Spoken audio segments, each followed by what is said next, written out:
जय हिंद साथियों। इससे पहले के क्लास में हम भारतीय संविधान के भाग 4 के बारे में समझ चुके थे। अब हम भारतीय संविधान के भाग 5 अनुच्छेद 52 से लेकर 151 तक से संबंधित विषयों के बारे में समझेंगे। अनुच्छेद 52 से लेकर 151 तक में संघ से संबंधित विषयों के बारे में चर्चा किया गया है।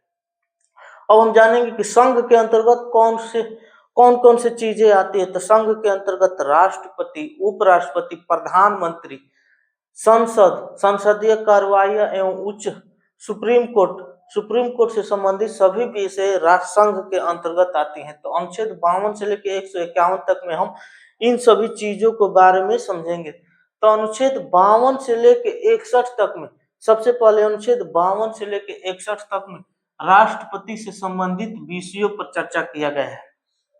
अनुच्छेद 52 से लेकर 61 तक में राष्ट्रपति से संबंधित विषयों पर चर्चा किया गया है।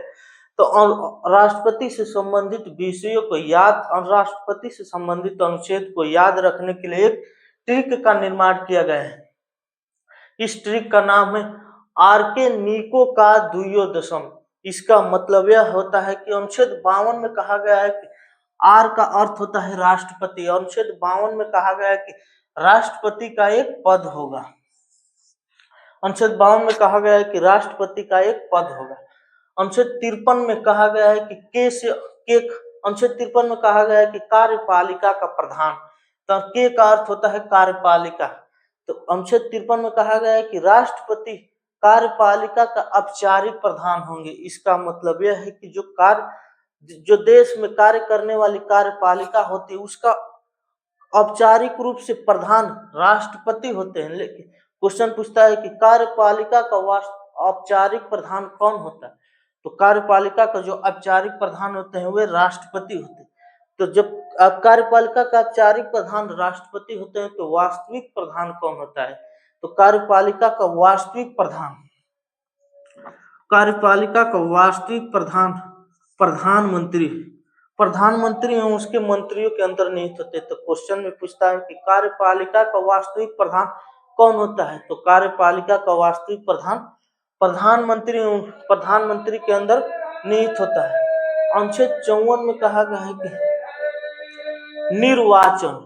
निर्वाचन का अर्थ होता है चुनाव। तो राष्ट्रपति का निर्वाचन कौन कराता है। तो राष्ट्रपति का जो चुनाव होता है वह निर्वाचन आयोग के द्वारा कराया जाता है। अब हम राष्ट्रपति के चुनाव में कौन से सदस्य राष्ट्रपति के चुनाव में भाग लेते हैं। तो राष्ट्रपति का चुनाव जनता के द्वारा प्रत्यक्ष रूप से न चुनकर बल्कि अप्रत्यक्ष रूप से जनता के द्वारा चुने गए सदस्यों के द्वारा चुना जाता है। इस प्रकार से राष्ट्रपति का निर्वाचन एक अप्रत्यक्ष रूप से होता है। अब क्वेश्चन पूछता है कि राष्ट्रपति के निर्वाचन में कौन भाग लेते हैं। तो राष्ट्रपति के निर्वाचन में संसद के निर्वाचित सदस्य संसद एवं प्रत्येक राज्यों की विधानसभा के निर्वाचित सदस्य भाग लेते हैं। अब संसद के कितने सदन होते हैं। तो संसद के 2 सदन होते हैं। एक होता है लोकसभा, एक होता है राज्यसभा तथा प्रत्येक राज्यों के एक विधानसभा होते हैं।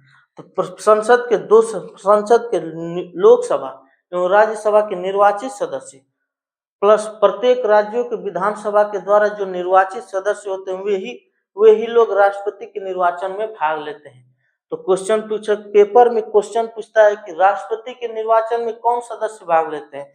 तो इसका आंसर होता है कि राष्ट्रपति के निर्वाचन में लोकसभा, राज्यसभा एवं प्रत्येक राज्यों की विधानसभा के निर्वाचित जो सदस्य होते हैं वे भाग लेते हैं। राष्ट्रपति के निर्वाचन में राष्ट्रपति के द्वारा जो मनोनीत राज्यसभा में 12 सदस्यों को मनोनीत किया जाता है वे राष्ट्रपति का जब चुनाव होता है तो वो अपना वोट का प्रयोग नहीं करते हैं। तो इस प्रकार से राष्ट्रपति के चुनाव में राष्ट्रपति द्वारा मनोनीत किए गए सदस्य भाग नहीं लेते हैं। अनुच्छेद 55 में कहा गया है कि कोटा मतलब राष्ट्रपति बनने के लिए कितना, किसी पेपर जैसे हम कोई पेपर देते हैं तो उस पेपर का एक कट ऑफ होता है। उस कट ऑफ के जब कोई विद्यार्थी उस कट ऑफ को पार करता है तभी वो मेरिट लिस्ट में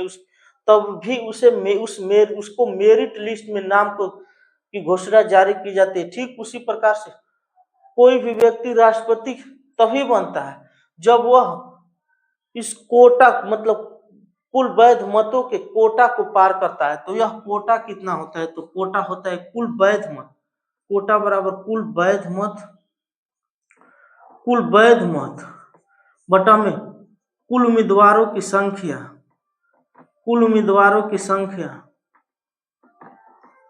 +1। इसका मतलब यह होता है कि कोई भी व्यक्ति राष्ट्रपति तभी बन सकता है जब वो कुल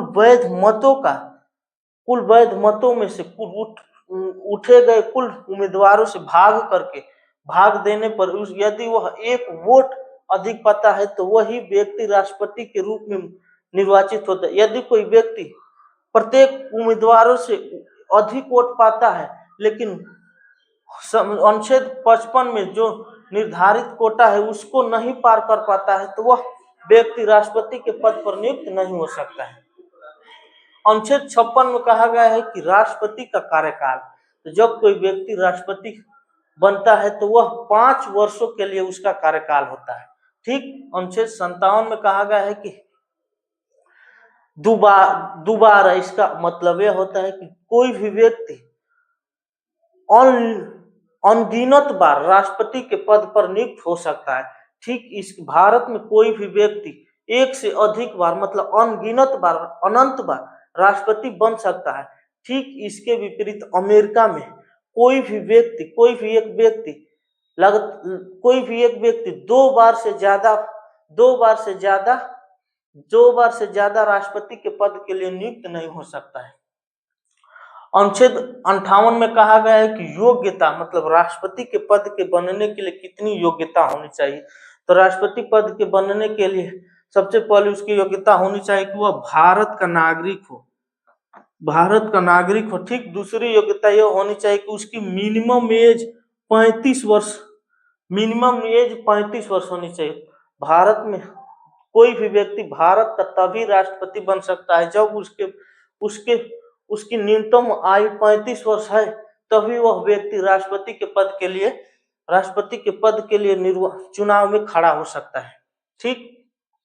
अनुच्छेद 59 में कहा गया है कि दशा मतलब राष्ट्रपति की दशा का मतलब होता है कि योग्यता का मतलब होता है कि राष्ट्रपति के पास क्या होना चाहिए, और दशा का मतलब होता है कि क्या नहीं होना चाहिए। तो क्या नहीं होना चाहिए इसका मतलब तो पागल या दिवालिया न होना चाहिए, पागल या दिवालिया नहीं होना चाहिए। अनुच्छेद 60 में कहा गया है कि शपथ, इसका मतलब है कि जब कोई व्यक्ति राष्ट्रपति के रूप में निर्वाचित हो जाता है तो उसे शपथ कौन दिलाता है। तो जब कोई व्यक्ति राष्ट्रपति के पद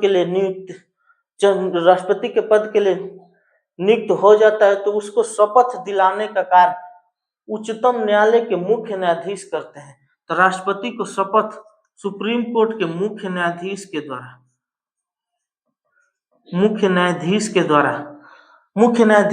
दिलाया जाता है। तो क्वेश्चन में पूछता है कि राष्ट्रपति को शपथ कौन दिलाता है। तो राष्ट्रपति को शपथ उच्च सुप्रीम कोर्ट के मुख्य न्यायाधीश के द्वारा दिलाया जाता है। अनुच्छेद 61 में कहा गया है कि महाभियोग। अब यह हम सबसे पहले जानेंगे कि महाभियोग क्या होता है। तो महाभियोग का अर्थ होता है कि राष्ट्रपति को उसके कार्य अवधि के दौरान मतलब 5 वर्षों की कार्य अवधि के अंदर ही उसको पद से संसद के द्वारा उसे हटाने की प्रक्रिया को महाभियोग के नाम से जाना जाता है। जब राष्ट्रपति को उसकी कार्यावधि के दौरान उसके पद से हटाया जाता है तो उसे महाभियोग के नाम से जाना जाता है। महाभियोग को हम अगले क्लास में पढ़ेंगे कि महाभियोग क्या होता है। तो हम अनुच्छेद 52 राष्ट्रपति से संबंधित अनुच्छेद 52 से लेकर 61 तक को हम समझ चुके हैं। इसके लिए एक ट्रिक है, आर.के. निको का द्वयोदशम। अनुच्छेद 52 में कहा गया है कि आर का मतलब होता है कि राष्ट्रपति का पद, के का मतलब होता है कि कार्यपालिका का प्रधान, नी का मतलब होता है कि निर्वाचन, को का अर्थ होता है कि राष्ट्रपति के पद बनने के लिए उसके पास कोटा कितनी होने चाहिए, का अर्थ होता है कि उसके पास कार्यकाल कितना होता है। तो राष्ट्रपति का कार्यकाल 5 वर्षों के लिए होता है। दो का अर्थ होता है कि कोई भी व्यक्ति दोबारा राष्ट्रपति के लिए निर्वाचित हो सकता है। यो का अर्थ होता है योग्यता। मतलब राष्ट्रपति बनने के लिए उसके पास क्या योग्यता होनी चाहिए, ठीक।